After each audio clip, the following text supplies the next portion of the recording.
High বন্ধুরা, সবাই কেমন আছো? আশা করি সবাই ভালো আছো। তো গরমের দিনে দেখো লস্যি খেতে কার না ভালো লাগে, তাই না? তো গরমের দিনে আমার তো খুবই ভালো লাগে আমের শরবত, আমপোড়া শরবত বা এটা। তো এখানে দেখো আমার বরমশাই বানাচ্ছে, দই নিয়ে এসছে, দই নিয়ে টক দই। তো টক দইটা ভালো মিক্সারে দিয়ে দিয়েছে, তোমার বিট নুন দিয়েছে, কত এটা ভালো বানায়, ও লস্যিটা খুব ভালো বানায়। এখানে চিনি দেবে, তারপর মাজা নিয়ে এসছে, মাজা দেবে, বরফ দিয়ে দেবে, বরফটা অনেক দিয়েছিল কারণ ঠান্ডা হওয়ার জন্য।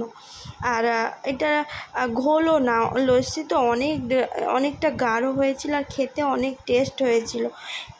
ও এগুলো খুব ভালো বানায়, ওই জন্য ওর হাতে আমার খেতে অনেক ভালো লাগে। এই দেখো এটা দিচ্ছে, আমার দেখে এখন খুব খেতে ইচ্ছা করছে, কারণ আমাদের এই কলকাতায় প্রচুর গরম পড়ছে। তোমাদের কোথায় কোথায় কেমন গরম পড়ছে অবশ্যই কমেন্ট করে বলবে। তো দেখো এখানে মিক্সারে ঘুরিয়ে নিয়েছে, নিয়ে তারপরে গ্লাসে ঢেলে নিচ্ছে। খেতে খুব সুন্দর হয়েছিল। এই দেখো ফাইনালি এরকম দেখতে হয়েছে, দারুণ হয়েছে খেতে। তোমরাও গরমের দিনে খুব খাও, কারণ প্রচুর গরম পড়ছে, এখানে থাকা যাচ্ছে না।